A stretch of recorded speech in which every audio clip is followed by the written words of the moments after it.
নমস্কার আমার প্রিয় শ্রোতা বন্ধুরা, আজব গল্প ইউটিউব চ্যানেলে তোমাদের স্বাগত জানাই। চলে এসেছে একটা নতুন ভয়ের গল্প নিয়ে। আজকের গল্প ডাইনি।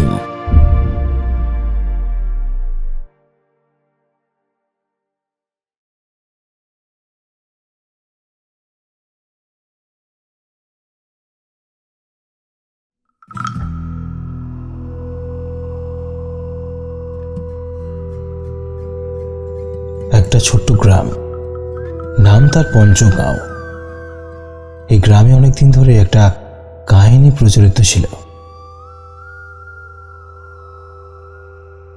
গ্রামের শেষ প্রান্তে একটা পুরনো বট গাছের নিচে রাত্রিবেলা একটা ডাইনি থাকতো। বলা হয় সেই ডাইনি গ্রামের লোকেদের উপর অভিশাপ দিত এবং যারা তার অভিশাপ পায় তার আর ফিরে আসে না।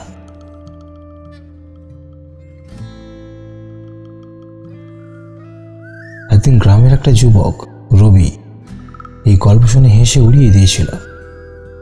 সে ঠিক করল সে রাতের বেলায় বট গাছের নিচে যাবে আর এইসব মিথ্যা বুজরুকি সব মানুষকে ভুল প্রমাণ করে দেবে। বন্ধুদের সাথে কথা বলে সে রাতের বেলা যাবে বলেই ঠিক করল। রাত 12টার সময় বট গাছের নিচে সে একাই যাবে সেটাই ঠিক হলো। রাত 12টার কিছুক্ষণ আগে রবি তার বাড়ি থেকে বার হলো। বন্ধুদের কাছ থেকে বিদায় নিয়ে সে ধীরে ধীরে বট গাছের দিকে এগোতে লাগলো। গ্রামের অন্য সবাই ঘুমিয়ে পড়েছিল তখন। চারিদিকে নিস্তব্ধ, চুপচাপ। শুধু রবি একাই পথ দিয়ে হেঁটে যাচ্ছিল। সেই আওয়াজটাই তার কানে ভেসে আসছিল।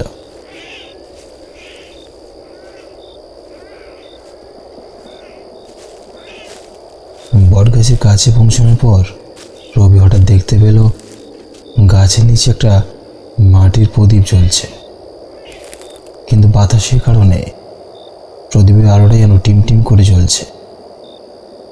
রবি প্রদীপের কাছে গেল আর তখনই সে দেখতে পেল একটা অদ্ভুত ছায়া।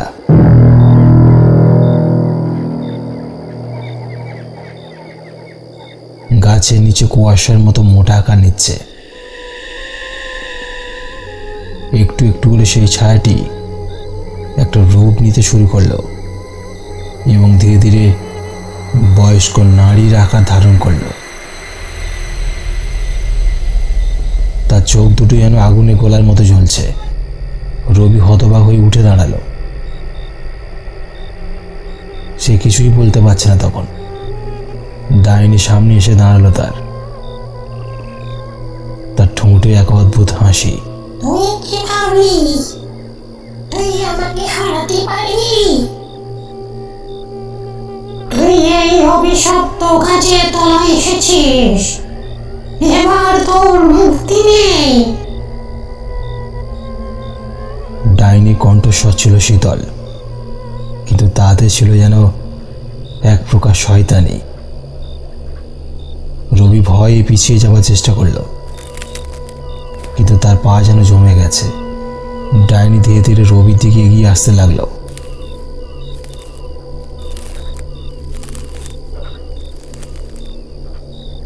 ডাইনি এক হাত বাড়িয়ে দিল রবির দিকে।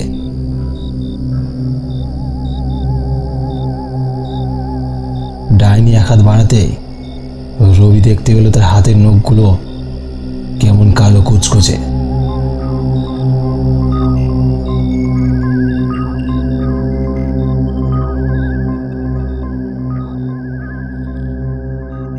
মুহূর্তের মধ্যে ডাইনির নখগুলো রবি শরীরকে আঘাত করলো।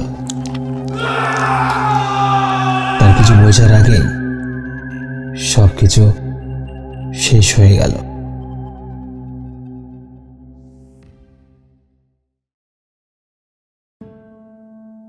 পরদিন সকালে গ্রামবাসীরা দেখল যে রবি আর ফিরে আসেনি।